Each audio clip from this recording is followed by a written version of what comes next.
నమస్తే, welcome to cube TV. నేను గిరిజ. ఉగాది పండుగ అంటేనే మన తెలుగువారి నూతన సంవత్సరం. మరి ఈ విశ్వవసనామ సంవత్సరంలో ద్వాదశ రాశుల ఫలితాలు ఎలా ఉండబోతున్నాయో తెలియచేయడానికి ఇవాళ మనతో పాటు ఉన్నారు ప్రముఖ ఆధ్యాత్మికవేత్త గోనుగుంట్ల సురేష్ బాబు గురుగారు. మరి వారితో మాట్లాడి ద్వాదశ రాశులు ఎలా ఉన్నాయో తెలుసుకునే ప్రయత్నం చేద్దాం. గురుగారు నమస్కారం. నమస్కారం అండి. గురుగారు, విశ్వవసనామ సంవత్సరంలో కుంభరాశి వారి ఫలితాలు ఏ విధంగా ఉండబోతున్నాయి అంటారు, తెలియజేస్తారా గురుగారు? మనం కుంభరాశి కనుక చూసుకుంటే ఇందులో ధనిష్ట 3-4 పాదాలు, శతభిషం 1-2-3-4 పాదాలు, పూర్వభద్ర 1-2-3 పాదాలు అంతా కుంభరాశిలో ఉంటాయండి. పేరు బలం కనుక మనం చూసుకుంటే ఇందులో గు, గే, గో, సా, సి, సు, సే, సో, దా అన్న అక్షరాలంతా కూడా కుంభరాశిలో ఉంటాయండి.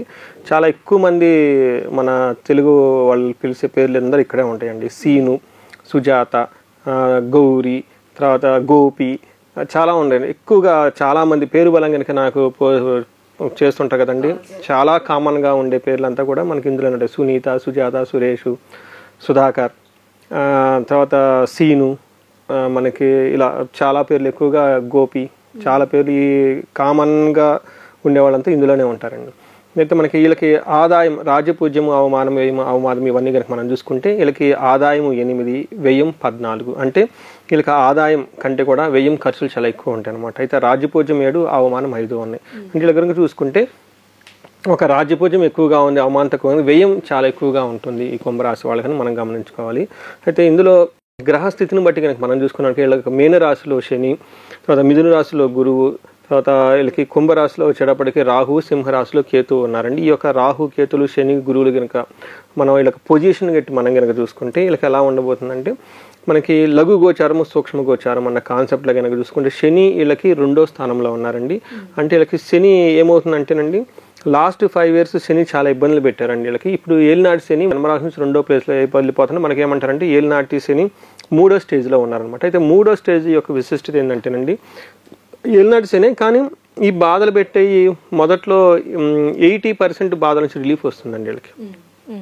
అంటే ఫస్ట్లో బాధలు చాలా ఎక్కువగా ఉంటాయి, సెకండ్లో చాలా కన్ఫ్యూజింగ్గా ఉండే స్టేటస్లో ఉంటారు. ఇప్పుడు 3rd స్టేజ్ వచ్చేటప్పుడు వీళ్ళకి ఏమవుతుందంటే అండి, ఇప్పటిదాకా పెట్టిన బాధల నుంచి స్లోగా ఉపశమనం వస్తుందండి. ఆల్మోస్ట్ వీళ్ళకి ఒక 80% ఉపశమనం వస్తుంది. అందులోని గురువు వీళ్ళకి 5వ స్థానంలో ఉండటం వల్ల పుత్ర ధన ప్రాప్తి.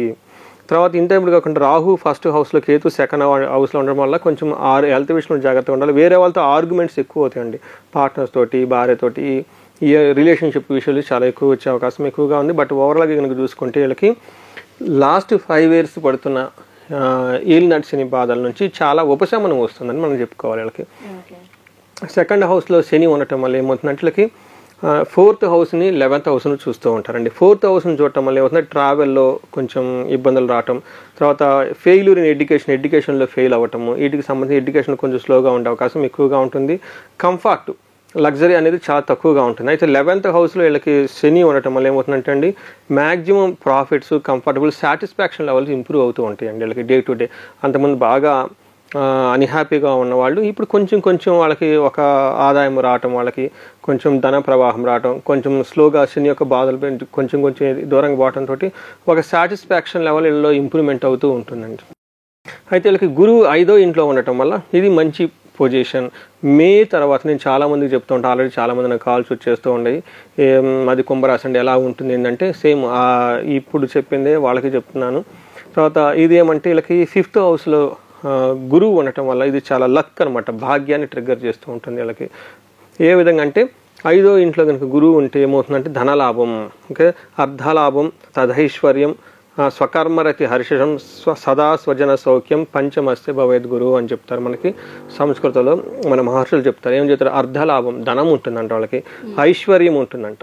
ధనంతో పాటు ఇల్లంతా కళకళలాడతాం. అప్పటిదాకా వీళ్ళకి కొంచెం ఏళ్ళు నడిచిన బాధతో ఉన్నారు కదంటే కొంచెం విచారంగా ఉండటం, పండగలు లాంటివి ఏమైనా ఎక్కువగా పెద్ద సెలబ్రేట్ చేసుకోబోవటం, ఇలా కొంచెం సింపుల్గా ఉన్న వాళ్ళు కొంచెం స్లోగా ధనం రావటం స్టార్ట్ అవుతుంది.